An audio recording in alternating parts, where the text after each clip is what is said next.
Om Swastiastu. Assalamualaikum warahmatullahi wabarakatuh. Salam sejahtera bagi kita semua. Namo Buddhaya, salam kebajikan.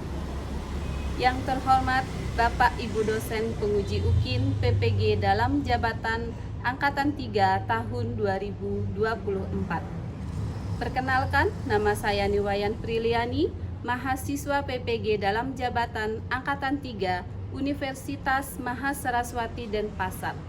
Saya mengajar bahasa Indonesia di SMP Negeri 1 Payangan, Kabupaten Gianyar. Pada kesempatan kali ini, hari Selasa, 5 Maret 2024, saya akan melaksanakan uji kinerja pada kegiatan pembelajaran bahasa Indonesia kelas 7, bab 5, materi buku fiksi dan non-fiksi. Berikut video praktik pembelajaran yang saya laksanakan. Selamat menyaksikan.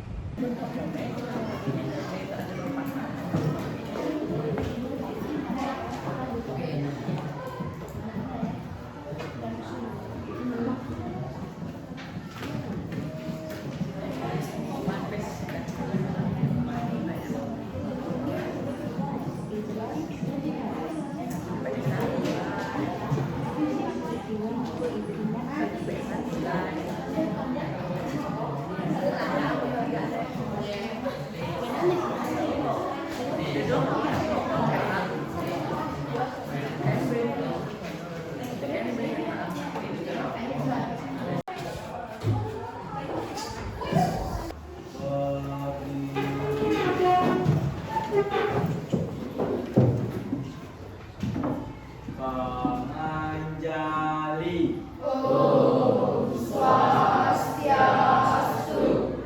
Berdoa mulai. Berdoa selesai. Bagaimana kabarnya hari ini? Baik. Semuanya sehat? Sehat. Ada yang tidak hadir? Sekretaris? Semua hadir. Semua hadir, siap. Bagus berarti. Jadi di bab 5 ini nanti kalian akan mempelajari mengenai Cerita fiksi dan cerita non-fiksi. fiksi dan non-fiksi. Ya, di bab 5 kalian akan mempelajari cerita fiksi dan non-fiksi. Kemudian sebelum pelajaran dimulai, mari kita ice breaking dulu sebentar. Silakan berdiri semua.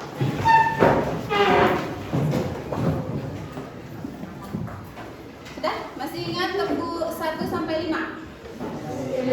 Buku 1 apa? Buku 2. Oke. Buku 3. Semangat. Buku 4. Konsentrasi. Buku 5. Siap belajar. Kita mulai ya. Sudah? Tepuk 1. Yes. Tepuk 2. Oke. Tepuk 3. Semangat. Tepuk 4. Konsentrasi. Tepuk 5. Siap belajar. Sudah siap belajar? Sudah. Bagaimana semuanya? Sudah siap belajar? Sudah. Semangat ya. Ya, silakan dulu. Sekarang kita lanjut lagi. Kalian sudah dibuka materinya di buku, yaitu cerita fiksi dan non fiksi. Ya, sebelumnya seperti biasa diberikan pertanyaan sedikit. Yang pertama, apa yang dimaksud buku fiksi dan non fiksi? Fiksi dulu yang satunya. Fiksi apa ya? Ya. Fiksi, buku fiksi atau teks fiksi adalah buku yang ditulis dengan berdasarkan imajinasi penulis. Ya, jadi cerita fiksi itu adalah cerita yang ditulis berdasarkan imajinasi atau bersifat hayalan. Ya, halusinasi. Bersifat hayalan. Kemudian non fiksi sekarang. Ya. Buku non-fiksi adalah karya yang didasarkan pada fakta, informasi, atau kejadian nyata. Tujuannya adalah menyampaikan pengetahuan atau memberikan pemahaman tentang suatu topik. Ya, jadi untuk buku non-fiksi itu sendiri itu bisa berupa karya sastra, ya, karya ilmiah misalnya yang sudah ada penelitian sebelumnya, sudah ada faktanya. Kemudian buku biografi. Tahu nggak buku biografi itu apa? Biografi. Pernah mendengar? Biografi? Buku tentang kehidupan seseorang. Ya, buku tentang kehidupan seseorang. Misalnya Bapak Proklamator kita, siapa? Insinyur Soekarno itu bisa dibukukan. Itu namanya buku biografi. Jadi ditulis dari beliau lahir sampai beliau wafat. Ya, semuanya ditulis di sana, dipisahkan dalam satu buku. Itu namanya buku biografi. Kemudian pertanyaan kedua, apa saja unsur-unsur dalam kedua buku tersebut? Unsur-unsur dalam buku fiksi non fiksi apa saja? Ayo, kira-kira ada berapa ya unsur-unsurnya? 6 untuk buku fiksi. Jadi unsur yang mendukung ada 2, yaitu unsur intrinsik dan unsur ekstrinsik. Susah ya bilangnya ya. Unsur intrinsik dan ekstrinsik. Jadi dalam unsur intrinsik baru dia ada berapa? 6. Apa saja? Apa saja? Ayo, unsur intrinsik terdiri dari 6 katanya tadi. Apa saja? Coba. Kira-kira ada yang ingat? Coba apa? Apa yang diingat? Coba satu-satu jawab. Ini kan jumlahnya 28. Pasti ada yang ingat. Jumlahnya cuma 6 ya. Tema lagi. Alur lagi. Tokoh apa? Ya, sudut pandang. Baru 4, lagi 2. Latar. Lagi. Suasana itu masuk ke latar. Ya, latar itu ada 3. Latar waktu, tempat, suasana. Ya, ada 3. Yang terakhir ada amanat. Ya, seperti biasa. Terakhir dari sebuah cerita pasti ada amanat yang bisa diambil. Jadi kalau membuat suatu cerita itu harus ada amanat dalam cerita tersebut. Ya. Kemudian, nah sekarang tujuan pembelajaran kalian hari ini, ya, pertama peserta didik atau kalian akan menemukan ide pokok dan ide penjelas di dalam buku non fiksi. Yang kedua, menganalisis unsur intrinsik dalam buku fiksi. Ya, jadi tujuan pembelajarannya ada 2. Yang pertama mengenai buku non fiksi, yang kedua mengenai buku fiksi. Ya. Yang untuk non fiksinya nanti mencari atau menemukan ide pokok dan ide penjelas. Sekarang coba ditampilkan video dulu. Jadi nanti setelah video ini Ibu minta tolong diamati videonya, didengarkan baik-baik. Seperti biasa Ibu akan memberikan pertanyaan terkait video yang sudah ditayangkan. Sudah siap? Siap? Siap. Mohon perhatiannya sedikit. Sudah? Semuanya siap? Siap.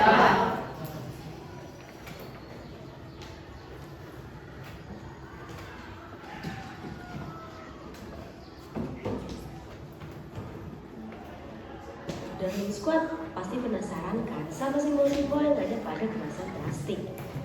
Simbol-simbol itu sangat penting loh. Dari 7 simbol dan jenis plastik. Yuk, sekarang kita mulai pilah sampahnya. Karena yang kita lakukan gak cuma menjaga lingkungan, kita juga bisa dapat cuan dari beberapa sampah plastik.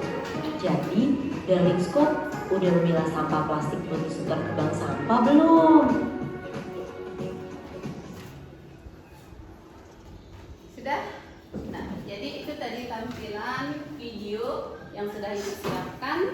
Kalian ada yang tahu nggak? Ternyata di bawah botol itu ada tanda segitiga. Botol-botol yang sering kalian beli, misalnya botol minuman. Ada yang tahu nggak? Ada yang pernah lihat nggak di bawah botolnya? Pernah. Berarti kamu belum tahu itu jenis botol apa? Itu yang belum ya? Ya. Ada tanda segitiga, terus nanti akan ada angkanya. Apakah dia bisa didaur ulang? Apakah dia hanya dipakai sekali? Ya.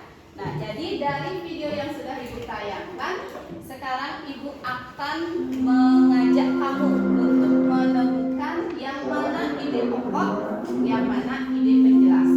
Ya, kalau kalian perhatikan tadi videonya, ada kata-kata seperti ini. Yang pertama, untuk segitiga yang pertama ada angka 1. Angka 1 ini adalah, ya, itu ya kalimatnya tadi ya. Yang termasuk ide pokok dari kalimat tersebut penjelasannya. Penjelasan paling pertama. Ya, segitiga dengan angka 1 di bawah botol merupakan tanda, misalnya contoh itu adalah masuk ke ide penjelas. Ya, ide penjelas. Kalau ide pokoknya itu kalimat yang paling pertama. Ya, kalimat paling pertama itu merupakan ide pokok. Nanti untuk contoh-contohnya atau penjabarannya itu akan masuk ke ide penjelas. Sekarang cobalah mencari ide pokok dan ide penjelas dari video yang sudah ditayangkan tadi. Mau Ibu tayangkan lagi? Mau? Kalian catat ya. Tugasnya adalah mencari ide pokok dan ide penjelas. Satu saja untuk ide pokok dan ide penjelas. Tadi sudah Ibu jelaskan. Sekarang coba kalian cari.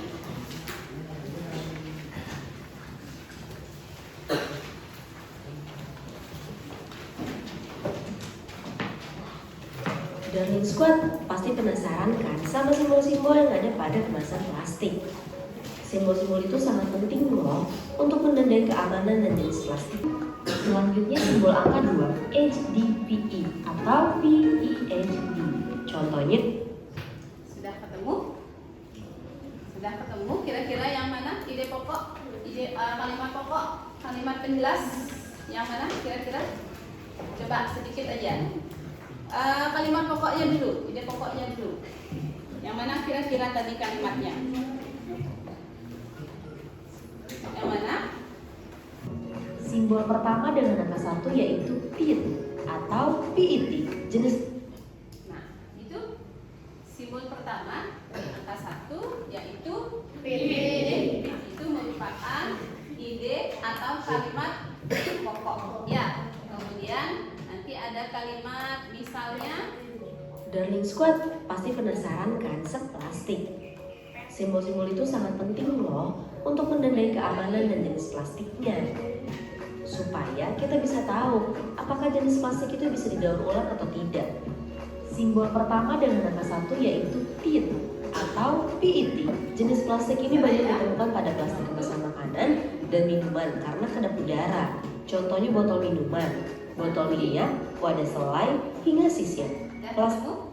Contohnya botol minuman, botol minyak, dan sisir, bukan botol sisir, botol soda, botol minyak, dan sisir. Contohnya dari sana sudah masuk ke kalimat penjelas. Bisa paham? Bisa ya, itu namanya penjelas. Sudah. Sekarang setelah sekarang kita akan ke kelompok masing-masing. Jadi dengarkan dulu. Kalian akan mulai bekerja di kelompok.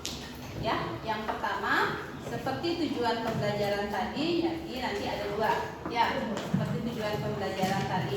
Kemudian Ibu bagi dulu kelompoknya per nomor absen. Jadi nomor absen 1 kelompok 1, nomor absen 2 kelompok 2, nomor absen 3 kelompok 3, nomor absen 4 kelompok 4. Ada 4 kelompok nanti. Lanjut ke nomor absen 5, kembali ke kelompok 1. Ya, karena ada 4 kelompok. Jadi 1, 2, 3, 4. Nanti nomor 5 dia masuk ke kelompok 1, nomor 6 ke kelompok 2. Paham ya? Ya, bisa.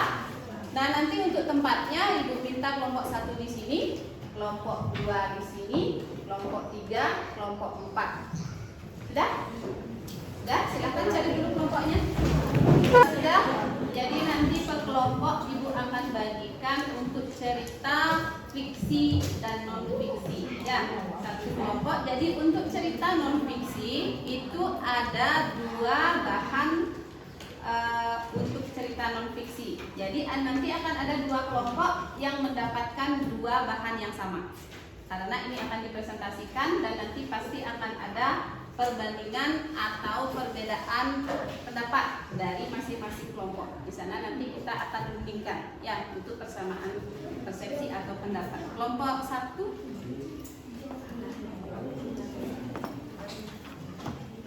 Untuk non-fiksi ini ya.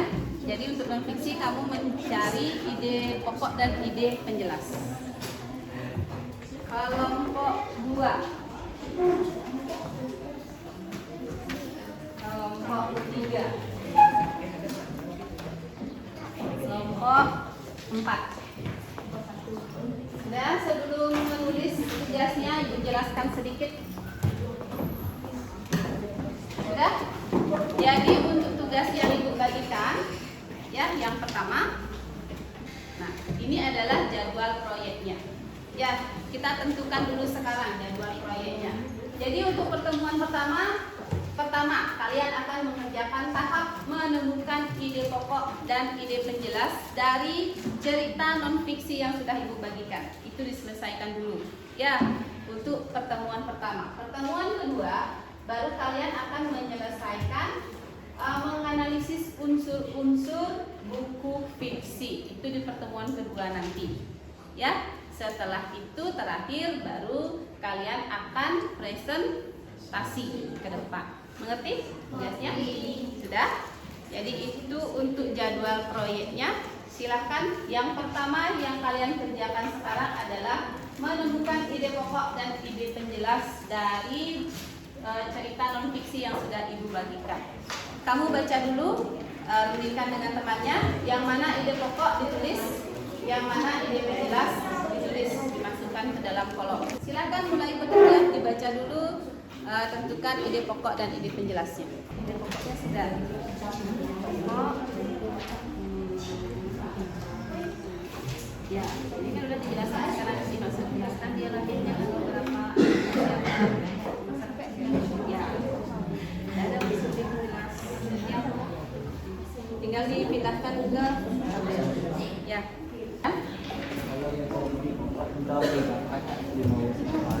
Oh tidak, beda dia. Kalau ide pokok dia akan berada seperti tadi di depan atau di belakang. Guru besarnya adalah sebuah objek itu berarti. Nah, sudah. Ini kan pokok nih, di mana dia berada. Sudah.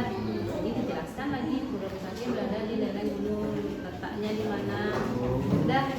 Namanya diambil dari nama apa. Dan terus ini terdiri dari satu pura. Ini kan sudah dijelaskan, ini berarti dirinci. Ini kan pura besarnya terdiri dari satu pura pusat, kemudian 18 pura pendamping. Itu kan dirinci dia. Namanya ide penjelas. Ya, dan kelompok 1 nah, kelompok pertama adalah sejarah Indonesia. Penjelasnya yang mana kamu menjelaskan? Ide pokok di sini jadi ide penjelas. Tadi bagi tugasnya, silakan. Ya, cepat nanti. Ya, cepat kerjanya. Silakan kalau memang sudah dibagi tugasnya bagus ya.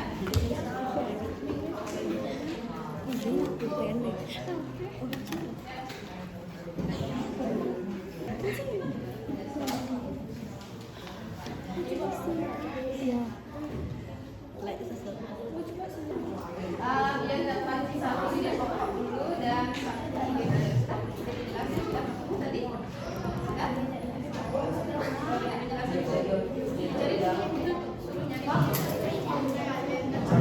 Bagaimana tugasnya? Ya, dicari dulu ide penjelas. Sudah, dua-duanya sudah. Pokok dan penjelas sudah. Seperti yang sudah disepakati ya. Jadi pertemuan pertama kalian mengerjakan ide pokok dan ide penjelas dari buku atau cerita non-fiksi yang Ibu bagikan. Kemudian untuk pertemuan kedua kalian akan mengerjakan unsur-unsur cerita fiksi. Jadi kamu sudah ada satu cerita fiksi di masing-masing kelompok ya. Sekarang cerita fiksi itu kamu cari atau temukan unsur-unsurnya. Yang pertama tema, yang mana yang kamu anggap lebih gampang, silahkan tulis dulu. Alurnya alur maju atau alur mundur, sudut pandangnya, sudut pandang orang seberapa, kemudian latarnya di mana saja, tokohnya siapa saja, amanatnya apa. Untuk tabel yang ketiga, bukti pendukung.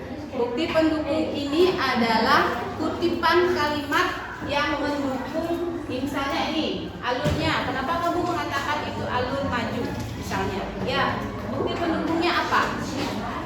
Kamu cari kutipan kalimat di cerita fiksi yang sudah ada di kelompok masing-masing. Sudah? Kemudian tokohnya apakah protagonis, apakah antagonis, atau tritagonis. Kenapa kamu menyebut tokoh tersebut protagonis?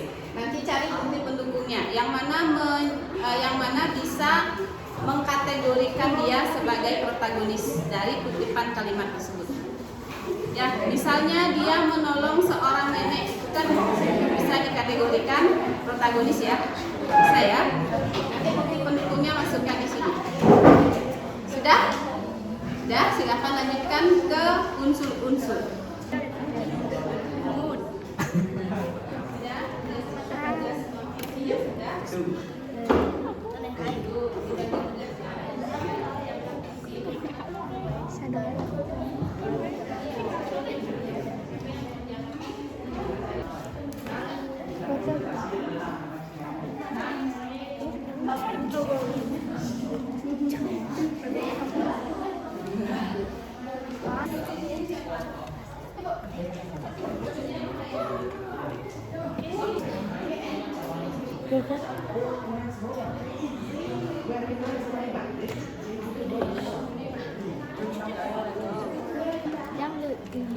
Botak.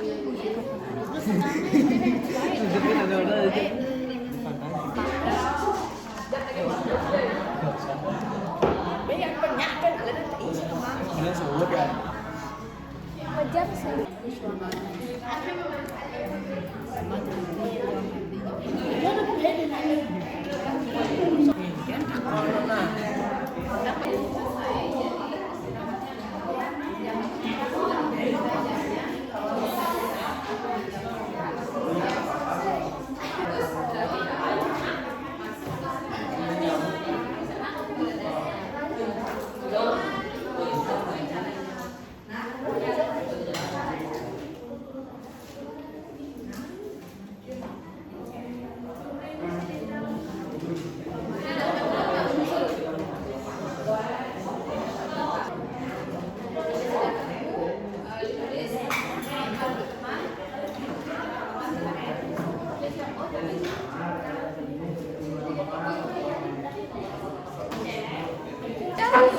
Yang lainnya, mohon perhatiannya. Kita akan mulai presentasi yang pertama dari kelompok 4. Ya, jadi yang lainnya dengarkan. Siapkan pertanyaan kalian, apa yang ingin ditanyakan nanti setelah presentasi. Silakan boleh mulai presentasi dua kelompok. Pertama-tama yang ingin kami presentasikan adalah teks non fiksi. Ide pokok. Pura Besakeh adalah sebuah kompleks pura yang terletak di Desa Besakeh, Kecamatan Gendang, Kabupaten Karangasem, yang berjarak 52,1 km dari Renon. Ide penjelas. Pura Besakeh berada di lereng sebelah barat Gunung Agung, gunung tertinggi di Bali. Letak Pura Besakeh sengaja dipilih di desa yang dianggap suci karena letaknya yang tinggi, yang disebut Pulundang Basuki, yang kemudian menjadi Desa Besakeh.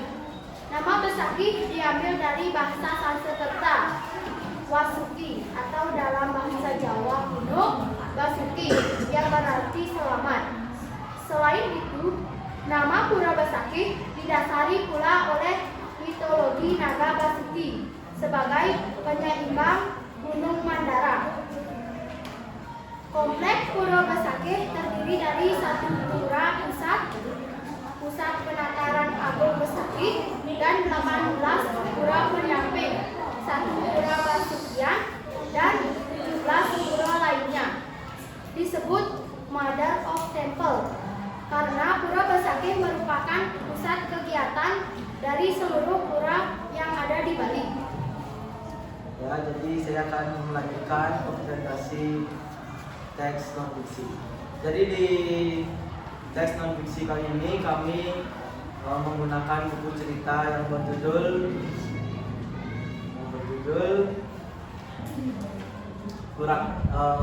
Lumba-Lumba dan Penyu. Jadi tema yang diangkat di sini adalah permasalahan kerusakan air laut dan banyaknya sampah-sampah yang menumpuk di pantai. Air laut menjadi keruh dan pantai dipenuhi oleh tumpukan sampah plastik. Alur yang digunakan dalam buku ini adalah alur maju, karena ada didukung dengan kalimat ada banyak anak-anak yang membantu membersihkan pantai sehingga pantai yang sekarang kotor bisa menjadi bersih kembali. Kita lanjut ke sudut pandang. Kami menggunakan sudut pandang orang ketiga, yaitu lumba-lumba. Lumba-lumba melihat air menjadi keruh setiap harinya, maka dari itu lumba-lumba sangat kesulitan untuk mendapatkan makanan. Latar. Yang pertama adalah latar tempat. Latar tempat yang kita pakai adalah latar tempat pantai dan laut. Kalimat pendukungnya adalah air laut menjadi keruh. Banyak sampah plastik yang menumpuk di sekitaran pantai. Kedua ada latar waktu. Di pagi hari, kalimat pendukung, setiap pagi hari makin banyak bangkai hewan laut yang mengambang karena pengaruh dari limbah-limbah yang dibuang ke laut dan banyaknya sampah-sampah plastik yang mengambang di pantai. Latar ketiga ada latar suasana. Kelaparan. Kalimat pendukungnya adalah semakin hari semakin sulit para hewan laut untuk mendapatkan makanan karena semakin hari pula semakin air laut menjadi keruh. Tokoh yang ada di buku ini adalah lumba-lumba sebagai tokoh protagonis. Kalimat pendukungnya adalah si lumba-lumba membantu menyelamatkan burung camar yang tersedak sampah plastik. Yang kedua ada penyu. Penyu juga sama dengan lumba-lumba. Dia adalah tokoh protagonis. Kalimat pendukungnya, si penyu juga membantu menyelamatkan burung camar yang tersedak plastik. Yang ketiga ada burung camar. Burung camar sendiri adalah tokoh protagonis. Burung camar bisa dibilang tokoh protagonis karena menjadi korban sampah plastik sebagai tokoh pendukung. Amanat dari cerita ini, kita sebagai manusia, kita memang harus melestarikan dan menjaga kebersihan pantai dan tidak membuang limbah-limbah ke pantai, karena itu bisa menyebabkan hewan laut menjadi semakin sedikit. Baik, kami akan melanjutkan dengan mempresentasikan. Ide pokok Soekarno adalah salah satu tokoh terpenting dalam sejarah Indonesia. Soekarno lahir pada 6 Juni 1921 di Surabaya, Jawa Timur dan wafat pada tanggal 21 Juni 1970 di Jakarta.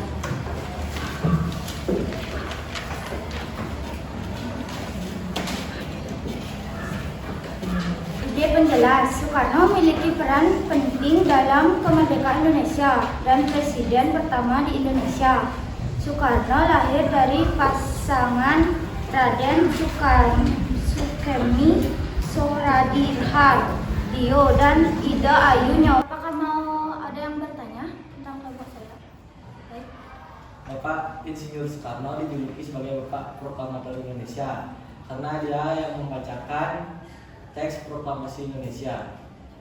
Pertanyaannya, apa peranan teks proklamasi Indonesia sehingga teks proklamasi Indonesia bisa membawa Indonesia sebagai negara yang merdeka? Apa peranan teks proklamasi sehingga Indonesia dikatakan sebagai Indonesia yang sudah merdeka?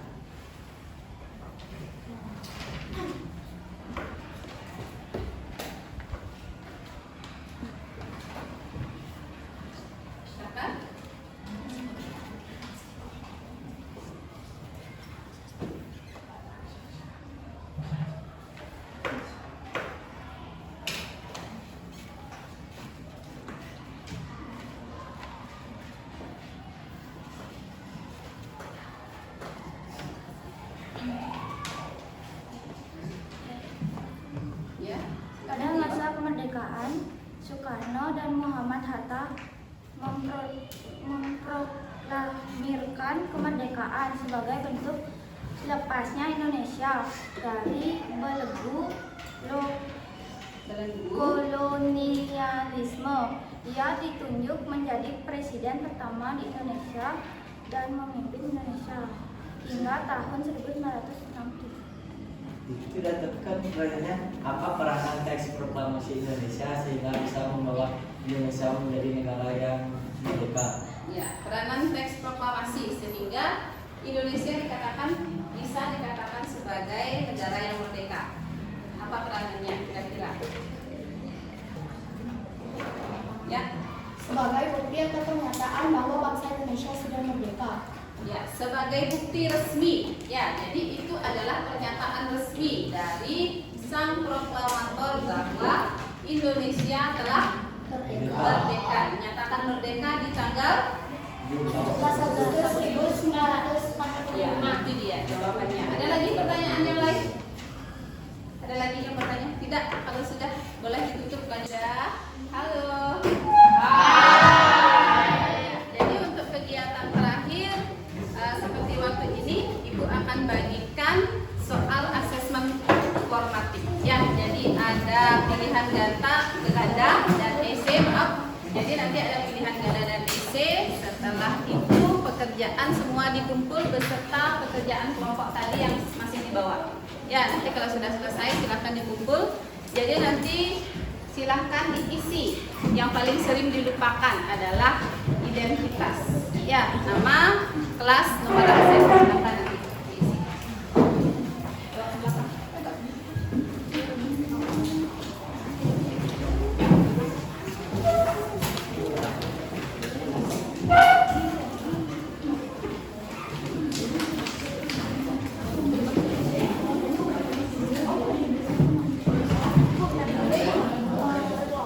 Apanya? Ini ya.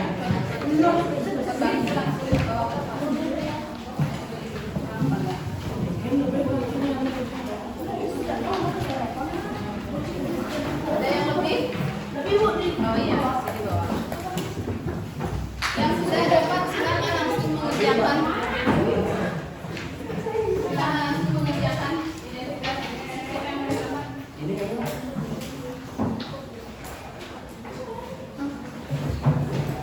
Akan isi ya.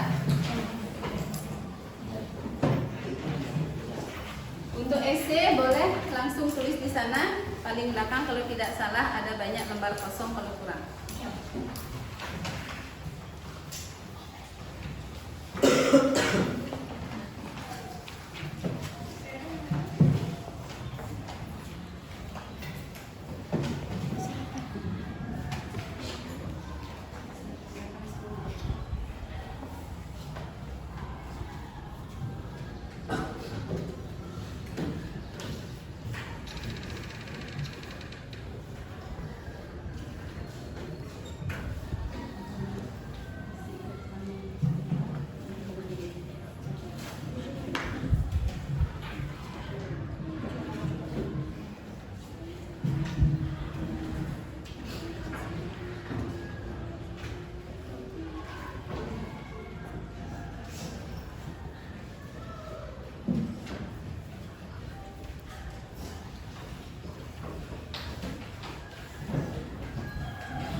Sudah, silakan Ibu minta sekarang semuanya dibawa ke depan.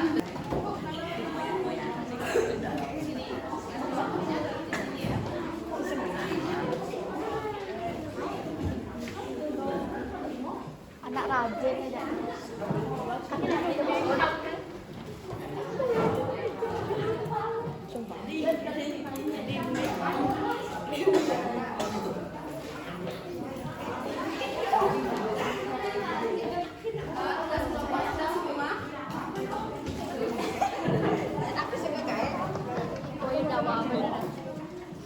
Sudah baik, jadi pelajaran hari ini sudah selesai ya. Dari apa yang sudah Ibu jelaskan, apa yang sudah kamu kerjakan, bagaimana? Apakah pelajaran atau materi hari ini terasa sulit? Sulit atau tidak? Kok lemas? Lumayan. Karena kalian menemukan materi seperti ini. Ya, jadi nanti akan ada latihan-latihan lagi ke depannya. Jadi untuk materi selanjutnya nanti kita ke teks tanggapan. Ya, kemudian bagaimana kesannya setelah belajar hari ini? Apa yang sudah kamu dapatkan dari pelajaran hari ini? Silakan. Ya. Jadi di setiap teks fiksi maupun non fiksi, khususnya di teks fiksi banyak unsur-unsur yang harus ditentukan sebelum membuat buku atau teks fiksi tersebut. Ya, jadi kalian bisa mengetahui bahwa satu karya atau tulisan itu banyak unsur-unsur yang harus kamu perhatikan. Ya, apa saja yang harus kamu perhatikan, kemudian nanti untuk membuatnya apa yang harus kamu buat dulu, ya, memperhatikan latar belakang atau apa, kosakata, kalimat, sudut pandang, yang mana yang akan kamu ambil temanya, terutama yang pertama, tema apa yang akan kamu ambil. Jadi itu ya, pelajaran untuk hari ini kamu sudah mempelajari pertama apa tadi? Ide pokok dan kemudian kamu juga sudah mengetahui unsur-unsur cerita non-fiksi dan fiksi. Ya, ada unsur intrinsik dan ekstrinsik. Ya, setidaknya sudah paham sampai di sana ya pelajaran hari ini. Jadi terima kasih untuk perhatiannya hari ini. Kita tutup pelajarannya dengan berdoa. Silakan.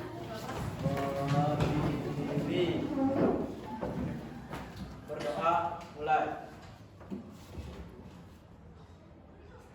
Berdoa selesai.